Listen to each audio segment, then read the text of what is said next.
In 218 BC, Hannibal Barca brought the Second Punic War into Italy by doing what Roman strategy treated as impossible. He moved an army over the Alps and cut himself off from any reliable supply line behind him. Rome panicked. Allies hesitated. Campaign plans collapsed before the first major battle was even fought. And for a moment, it looked like a single act of strategic insanity had rewritten the balance of power in the Mediterranean. But why did this work at all? Why would a commander deliberately choose the one route that could kill his army without the enemy lifting a sword? What did Hannibal see inside Roman decision-making that made logistical suicide worth the risk? And if this was genius, why did it still end without Carthage winning the war? This episode is not about mountain passes, weather, or elephants. Those details matter, but they are not the strategy. The real problem is this: Hannibal chose a form of warfare that removed his own margin for error. No secure rear. No steady reinforcements. No political safety net if the campaign stalled. From the moment his army crossed the Alps, every loss became irreversible. Traditional military logic would call this reckless. A competent commander protects logistics, preserves options, and avoids decisions that turn failure into annihilation. Hannibal did the opposite. He accepted fragility as a feature, not a flaw. And by doing so, he attacked something Rome had never learned to defend: its assumptions about what a rational enemy would or would not attempt. This was not a march designed to win battles. It was a maneuver designed to force Rome into a strategic misread, to make the Republic respond too fast, in the wrong places, under the wrong emotional pressure. But here is the uncomfortable question this episode must answer. If this strategy was so disruptive, so psychologically effective, why did it ultimately trap Hannibal in a war he could not finish? To understand that paradox, we have to reconstruct the strategic environment Hannibal was stepping into, before the first step into the Alps was ever taken. Before the Alps were crossed, the war already had a shape, and it heavily favored Rome. The Roman Republic did not need brilliance to win. It needed time, manpower, and procedural discipline. By the late 3rd century BC, Rome had constructed a strategic system designed to absorb shocks rather than avoid them. Its strength did not lie in individual commanders, but in institutional endurance. Consuls could fail. Armies could be destroyed. The Republic would simply raise another. Carthage, by contrast, was operating under structural constraints that were easy to overlook but impossible to escape. It did not possess Rome's demographic depth. It did not control a unified political military machine. Its overseas operations depended on negotiation, money, and fragile loyalty rather than civic obligation. Hannibal was not commanding a nation in arms. He was commanding an expedition. This imbalance defined the real strategic environment. Rome's objective was not to outthink Hannibal. It was to deny him a decisive outcome. Delay favored Rome. Attrition favored Rome.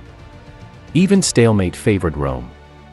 As long as the war remained geographically distant from Italy, Roman political cohesion held. Taxes were paid. Allies stayed loyal. Losses were tolerable. Hannibal understood this asymmetry with brutal clarity. A conventional invasion, by sea, or through predictable land routes, would be absorbed. Roman legions would be deployed methodically. The war would become one of replacement rates and logistics. And Carthage would lose it slowly. Italy, therefore, was not just a battlefield. It was the only place where Rome's system could be destabilized. The Italian alliance network was Rome's strategic center of gravity. Break it, and the Republic's numerical advantage collapses. Fail to break it, and no number of battlefield victories would matter. But Italy was also heavily defended in one specific way: expectation. Rome anticipated threats from the south and the sea. It prepared for invasions that followed rational geography. What it did not prepare for was an enemy willing to appear where there was no defensive logic to justify preparedness. The Alps were not merely a physical barrier. They were a psychological boundary. Roman planners did not ignore the northern frontier because they were careless. They ignored it because the cost-benefit analysis made no sense. Any army attempting to cross would arrive weakened, disorganized, and exposed. That assumption was correct, under normal logic. Hannibal's insight was that Roman defense planning was not wrong. It was conditional. It assumed the enemy valued preservation over shock. It assumed that a commander would not accept catastrophic losses before the war had even begun. In other words, it assumed rational self-interest. This is where the map tightens. Hannibal was not choosing between good and bad options. He was choosing between a slow, certain defeat and a fast, potentially decisive disruption. Spain could not be held indefinitely. Naval superiority was contested. Reinforcements from Carthage were politically uncertain. The longer the war stayed conventional, the worse his position became. Time, geography, and politics were all closing in the same direction. Every delay strengthened Rome's hand. Every safe option led to strategic irrelevance. Rome, meanwhile, operated under a different pressure. It had to respond everywhere, but not urgently. Its system rewarded caution. Rapid overreaction was dangerous, because it risked exposing Italy to secondary threats. Roman command culture was built to suppress panic, not exploit speed. This created a paradox. The very system that made Rome resilient also made it slow to process strategic impossibilities. When faced with information that violated its planning assumptions, Rome did not immediately adapt. It paused. It debated. It recalibrated. Hannibal's entire campaign would hinge on exploiting that pause. But this environment also imposed a hidden constraint on him. By entering Italy without a supply base, he was betting that shock could substitute for sustainability. That fear would compensate for material weakness. That psychological momentum could buy political defection. This was not a gamble against Roman armies. It was a gamble against Roman patience. If Rome panicked, overcommit, or fractured politically, the war could tilt rapidly. If it did not, Hannibal would be trapped deep in hostile territory, winning battles that could not end the war. The Alps, then, were not the beginning of the strategy. They were the consequence of a strategic environment that offered no middle ground. Hannibal was not choosing audacity because he preferred risk. He was choosing it because the system he faced had made moderation useless. And yet, one question remains unresolved at this stage. If the strategic environment was this unforgiving, why did no other Carthaginian commander attempt something similar before, or after? To answer that, we need to examine what the military doctrine of the time actually prescribed, and why following it would have guaranteed failure. Any commander trained in the strategic norms of the 3rd century BC would have rejected Hannibal's approach almost immediately. Not because it lacked courage, but because it violated every principle designed to keep an army alive long enough to matter. The orthodox playbook was clear. Secure supply lines first. Maintain contact with friendly territory. Preserve freedom of maneuver. Never allow geography to dictate your tempo. Above all, never begin a campaign by exhausting your army before the enemy is even engaged. A conventional Carthaginian strategy followed this logic. Advance gradually from Spain or North Africa. Use naval movement to control pace. Apply pressure on Roman allies through raids and diplomacy. Force Rome to disperse forces across multiple fronts. Win selectively. Preserve strength. This approach minimized risk. It also maximized predictability. And that predictability was fatal. Rome was structurally optimized to defeat conventional threats. Its doctrine did not require brilliance. It required compliance with procedure. A conventional invasion would trigger known responses. Legions would be raised on schedule. Consular armies would deploy along established axes. Attrition would be absorbed. Losses would be replaced. Political cohesion would hold. The Roman system did not collapse under pressure. It normalized pressure. This is the critical contradiction Hannibal identified. The very logic designed to ensure military success made Rome strategically rigid. The Republic expected threats that behaved responsibly.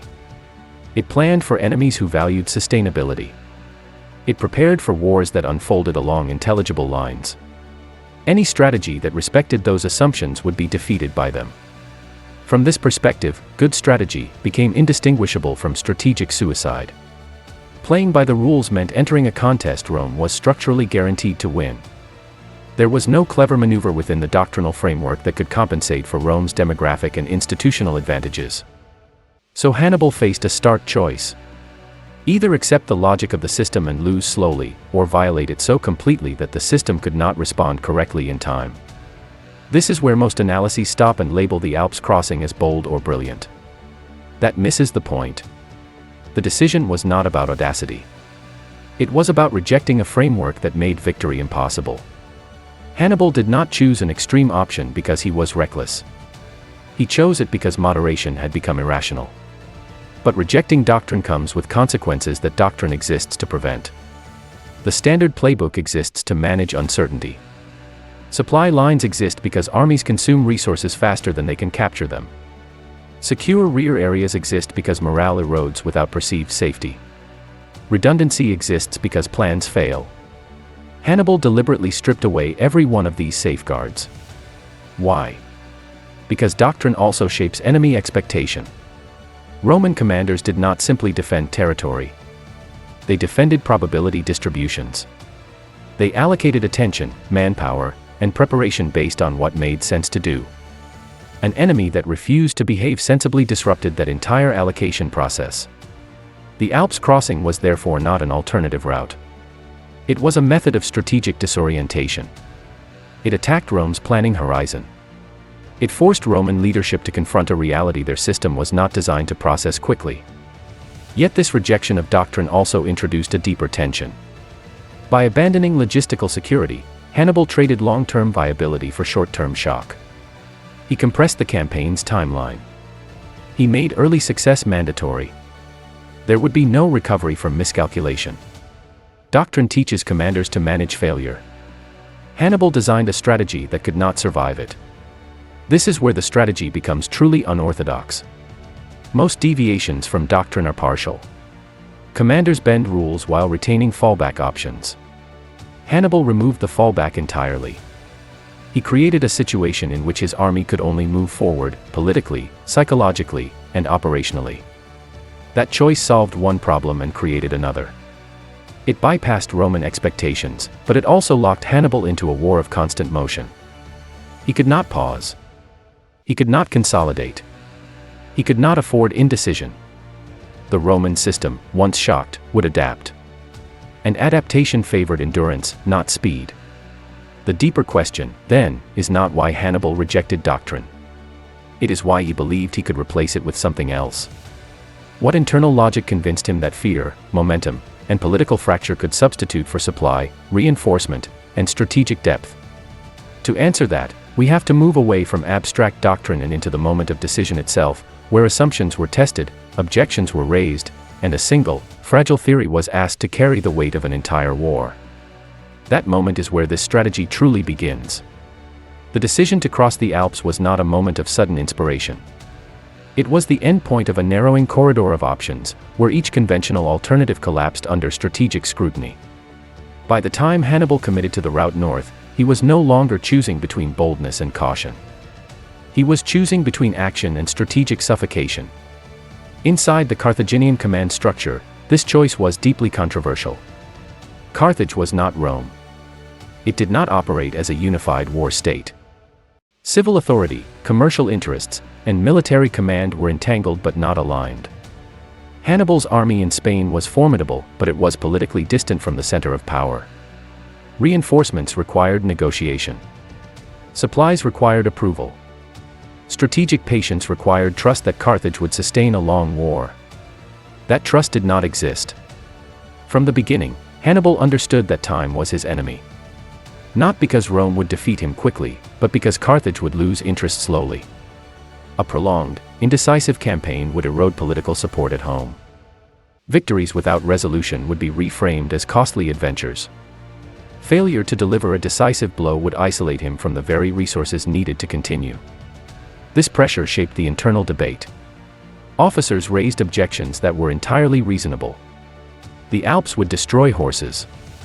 It would kill men before battle. It would fracture unit cohesion. Losses incurred there could not be replaced. If the army emerged weakened, Rome would destroy it in detail. If it emerged intact, it would still be isolated. There would be no secure base in Italy. No guaranteed allies. No reliable resupply. These were not tactical concerns. They were existential ones. Hannibal did not deny them. He reframed them. The crossing, he argued implicitly through his actions, was not meant to preserve the army. It was meant to weaponize its vulnerability. By arriving in Italy from an impossible direction, Hannibal was not just attacking Roman territory.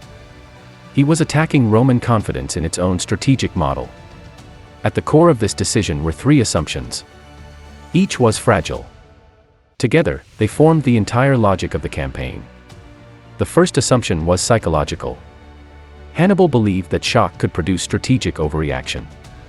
That Rome, confronted with a threat it had dismissed as irrational, would respond emotionally rather than procedurally. That fear would override doctrine. That speed would replace caution. In short, that Rome would abandon the very qualities that made it strong. The second assumption was political. Hannibal believed that Italian allies were loyal to Rome out of calculation, not identity. If Roman power appeared brittle, those calculations could change. A single visible breach of Roman invulnerability might be enough to trigger defections, neutrality, or passive resistance. Hannibal did not need all of Italy to rise. He needed just enough hesitation to fracture Rome's alliance system. The third assumption was operational. Hannibal believed his army could survive in a state of permanent movement. That it could sustain itself through foraging, local support, and battlefield capture. That momentum could compensate for logistics. This was the most dangerous assumption of all, because it transformed every pause into a risk. Together, these assumptions created a strategy that did not aim for territorial control or immediate destruction of Roman forces. It aimed for systemic destabilization. The Alps crossing was not the objective. It was the opening signal. But this decision also created internal contradictions. By rejecting supply lines, Hannibal rejected strategic depth. By relying on shock, he compressed time. By betting on political collapse, he accepted the possibility that none would occur. There was no contingency plan if Rome absorbed the blow. This is the point where many narratives insert the language of genius. That framing is misleading. Genius implies control. What Hannibal was doing was closer to constraint manipulation.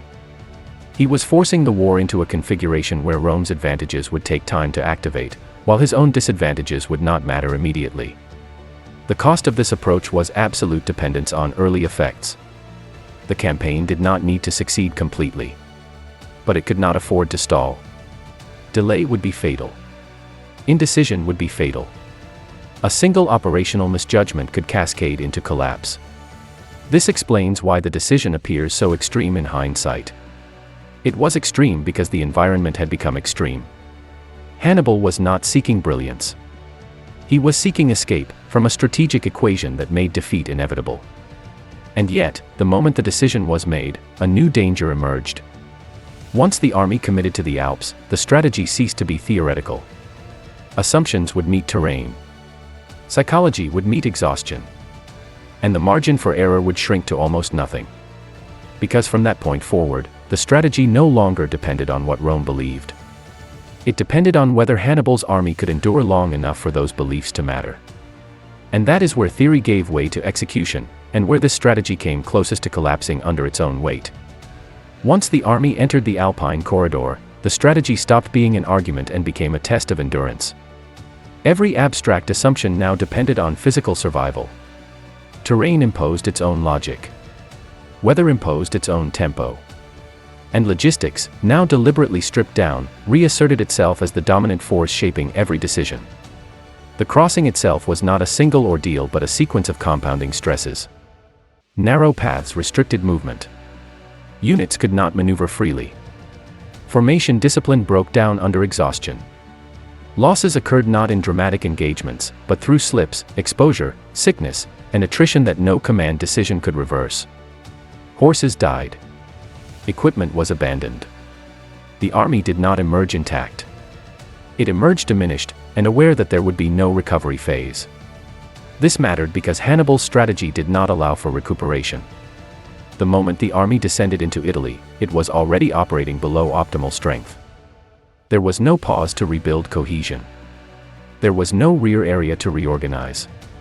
The army had to move, forage, intimidate, and fight almost immediately. Momentum was no longer an advantage. It was a requirement. Logistics now operated on a knife edge. Without supply lines, sustenance depended on speed and intimidation. The army had to remain unpredictable to avoid counter-concentration. It had to keep pressure high enough to deter local resistance, yet controlled enough to avoid provoking unified opposition. Every march route became a calculation, resources gained versus attention attracted. This created a fragile operating rhythm. Too slow, and Roman forces could mass. Too aggressive, and local populations would resist. Too passive, and supplies would vanish.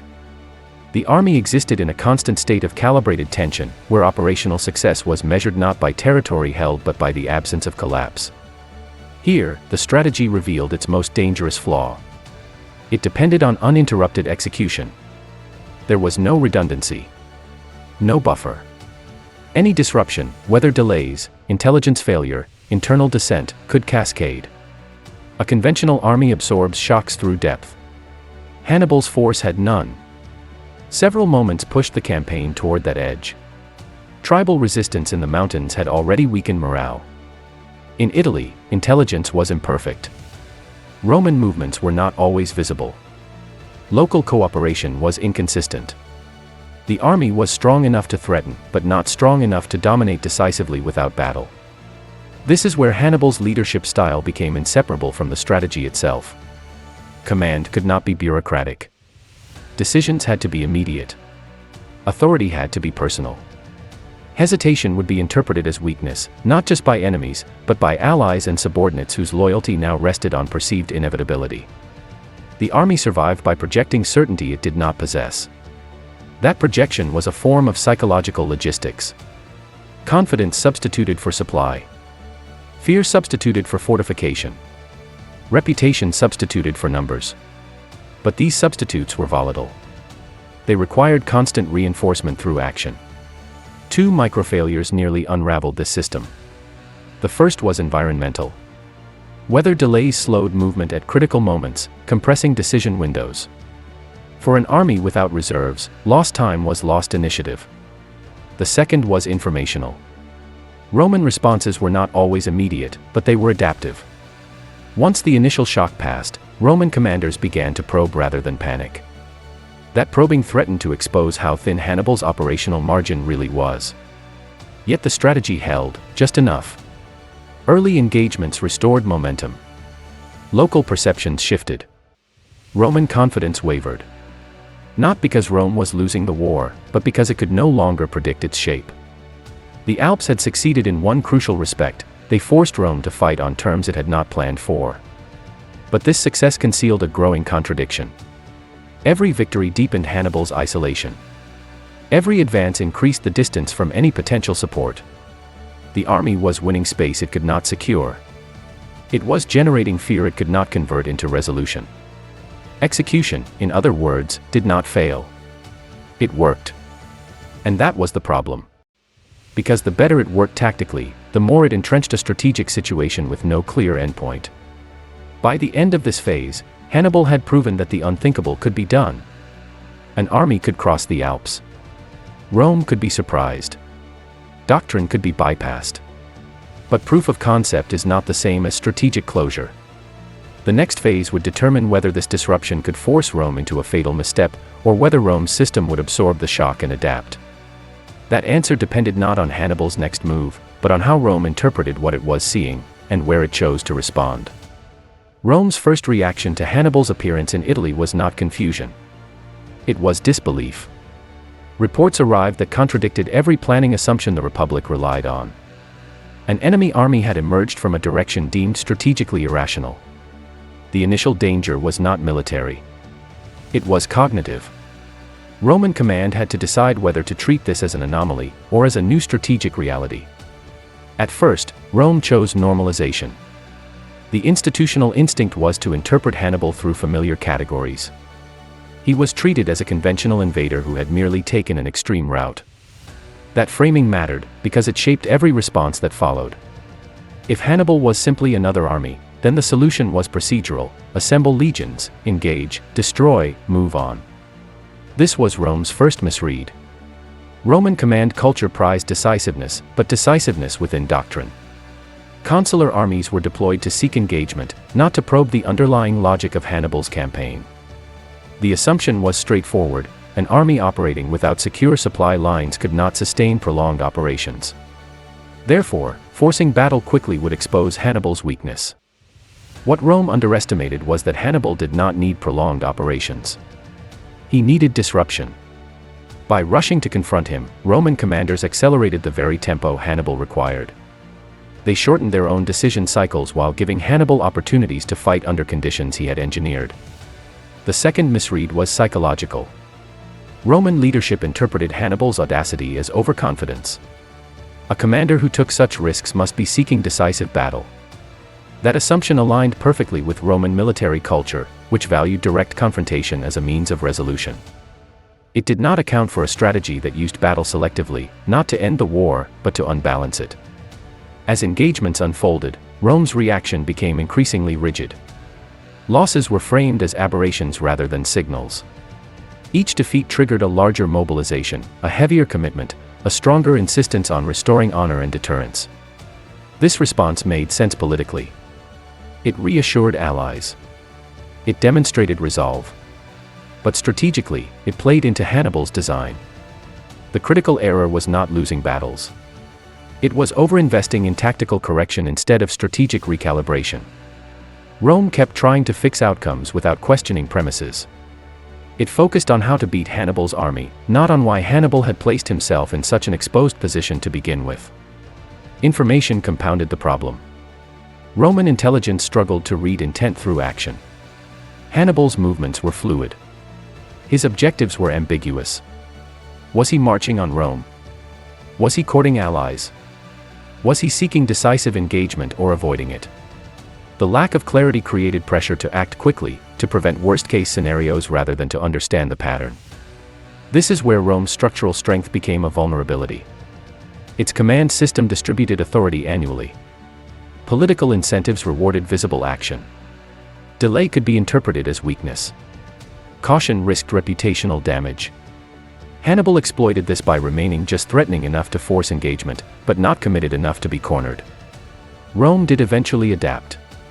But adaptation took time, and time was precisely what Hannibal had already forced into compression. By the time Rome began to shift toward containment and attrition, the psychological damage had been done. Allies had seen Rome bleed. Myths of invincibility had cracked. Fear had entered calculations that were once purely pragmatic. Yet even here, Hannibal's success was incomplete. Rome's core advantage, endurance, remained intact. Losses were absorbed. New armies were raised. Political cohesion held. The system bent, but it did not break. The decisive point is this: Rome responded incorrectly not because it was incompetent, but because it was rational within its own framework. Hannibal's strategy worked precisely because it exploited that rationality. It forced Rome to respond as it was designed to respond: fast, forcefully, and predictably. But once Rome recognized that Hannibal's campaign was not seeking immediate resolution, the strategic balance shifted. Avoidance replaced confrontation. Denial replaced pursuit. The shock wore off. The system recalibrated. At that moment, the burden shifted back onto Hannibal. His strategy had depended on a window of misinterpretation. That window was closing. What followed was not a dramatic collapse, but something more dangerous: a slow realization that even a perfect disruption might not be enough to end a war against a system built to survive disruption itself. Measured narrowly, Hannibal's campaign in Italy delivered results few commanders in history could claim. Roman armies were defeated repeatedly. Entire consular forces were destroyed. The psychological shock reverberated far beyond the battlefield. For years, Rome fought not to win decisively, but to avoid catastrophe. In tactical terms, the strategy worked. Measured strategically, the outcome was far more ambiguous. The core objective of crossing the Alps was never conquest by force of arms. It was political fracture. Hannibal needed Rome's alliance network to unravel under pressure. He needed hesitation, neutrality, defection, enough to turn Rome's numerical advantage into a liability. That outcome occurred partially, but not decisively. Some allies wavered. Some defected. But the majority stayed. This partial success exposed the central limitation of the strategy. Shock could destabilize calculations, but it could not dictate them. Roman allies did not act on fear alone. They acted on long-term survival. And as long as Rome remained capable of fielding armies year after year, abandoning it remained a gamble few were willing to take. For Hannibal, this created a grinding paradox. He was winning battles without advancing the war toward resolution. Each victory deepened Rome's determination while exhausting his own resources. There was no mechanism to translate tactical dominance into strategic closure. The strategy had no terminal condition. The human cost of this stalemate was immense. Hannibal's army was not replenished at scale. Losses accumulated. Veterans aged. Morale hardened into endurance, then eroded into fatigue. The psychological burden of operating permanently behind enemy lines fell unevenly but relentlessly. There was no sense of progress, only survival. Logistically, the price was structural. Foraging could sustain movement, but not renewal. Equipment degraded. Horses remained scarce. Local cooperation fluctuated. Every winter tightened the noose. What had begun as a calculated rejection of supply lines became a slow attritional penalty. Politically, Hannibal's position grew increasingly isolated. Carthage, distant and divided, failed to provide decisive reinforcement. Victories without conclusion did not generate urgency at home. The very audacity that made the strategy necessary also made it difficult to support. From Carthage's perspective, the war dragged on without clear return. The psychological cost fell heaviest on the strategist himself. Hannibal had engineered a war that could not end quickly. He had bound his fate to assumptions that could not be revisited. There was no safe exit. No honorable draw. Only continuation or collapse. From Rome's perspective, the cost was different but equally profound. Entire generations were exposed to prolonged fear. Political norms bent under pressure. The Republic accepted extraordinary losses to preserve systemic survival. In doing so, it learned a brutal lesson: it did not need to defeat Hannibal. It only needed to outlast him. This reframing marked the true end of the Alps strategy as a decisive force. Once Rome accepted indefinite war as the price of survival, Hannibal's leverage diminished. Shock gave way to endurance. Disruption gave way to absorption. The strategy had achieved the impossible, but it had also revealed its own ceiling. Hannibal proved that doctrine could be shattered. He proved that a rational system could be forced into error. He proved that logistical vulnerability could be weaponized. But he also proved something more uncomfortable: that a system built on scale and persistence could survive even catastrophic misreads. The Alps crossing did not fail because it was irrational. It failed because it asked a finite force to defeat an infinite capacity for recovery. And that forces a final question, one that goes beyond Hannibal, beyond Rome, and into the nature of strategy itself. At a distance of centuries, the crossing of the Alps is often framed as a feat of courage or ingenuity. That framing is inadequate. What Hannibal attempted was not a heroic maneuver. It was an experiment in breaking a system by violating its assumptions. The Alps were not terrain to be conquered. They were a boundary Rome believed no rational enemy would cross. Hannibal crossed that boundary to expose how much of Roman security depended on that belief. The strategy was never about winning battles. Battles were tools, not endpoints. The real objective was to force Rome into a strategic misinterpretation of reality. To make it respond too quickly. To make it concentrate force where concentration was least useful. To make it fight the war Hannibal needed, not the war Rome preferred. This reveals the first principle underlying the campaign: systems defend against what they expect, not against what is possible. Roman defense planning was sophisticated, but it was optimized for enemies who valued sustainability. Hannibal attacked that optimization itself. By accepting fragility, he made himself strategically illegible, at least temporarily. The second principle is more unsettling. Strategic disruption is not the same as strategic resolution. Hannibal succeeded in collapsing Rome's predictive confidence. He failed to convert that collapse into an irreversible outcome. Shock created opportunity, but opportunity still required capacity to exploit it. Without political alignment, reinforcements, or a mechanism to end the war, disruption became a holding pattern. The third principle cuts closest to the core of unorthodox strategy: breaking the rules does not eliminate the need for an end state. Hannibal's campaign rejected doctrine brilliantly. But doctrine exists to solve specific problems, especially the problem of sustainability.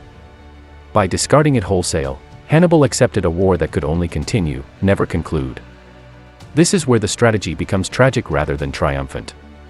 Hannibal was not wrong about Rome's vulnerabilities. He misjudged their depth.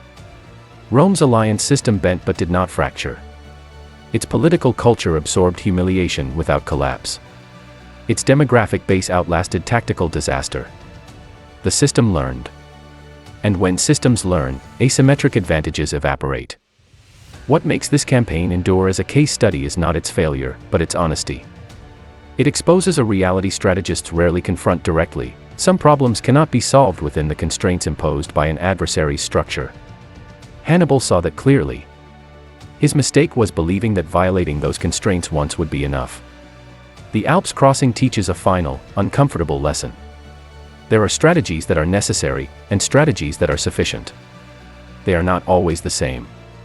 Hannibal chose a necessary strategy.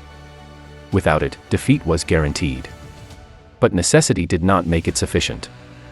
This distinction matters far beyond antiquity. Modern conflicts repeat the same pattern. Shock campaigns that destabilize but cannot conclude. Tactical brilliance that cannot compensate for structural imbalance. Unorthodox moves that succeed precisely because they are unsustainable, and fail for the same reason. Hannibal did not lose because he misunderstood Rome. He lost because he understood it too late, and too well. He forced Rome to reveal its true strength, not invincibility, but endurance. That is the final irony of the Alps. The march that shattered Roman assumptions ultimately clarified them. Rome learned what kind of war it was fighting. Hannibal had no second revelation to rely on. And that is why this strategy remains one of the most unsettling in military history, not because it failed, but because, for a time, it proved that even perfect disruption may still not be enough. Hannibal's march over the Alps is often remembered as an act of audacity. It should be remembered as an act of strategic desperation, executed with extraordinary precision. It was not a gamble made in ignorance. It was a gamble made because every safer option led to certain defeat. This is what gives the campaign its enduring power. It was rational within an irrational environment. It broke rules not for spectacle, but because those rules protected a system Hannibal could not defeat head-on. For a moment, that break worked.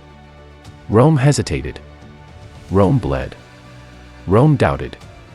But history does not reward disruption alone. It rewards the ability to convert disruption into permanence. Hannibal never found that conversion. The Alps opened the war. They did not close it. What remains is not a lesson in boldness, but a warning about limits. Unorthodox strategy can reveal hidden weaknesses. It can force systems to misfire. It can even rewrite the early phases of a conflict. But without scale, alignment, and an exit, it risks becoming a prison of its own making. Hannibal crossed the Alps to escape inevitability.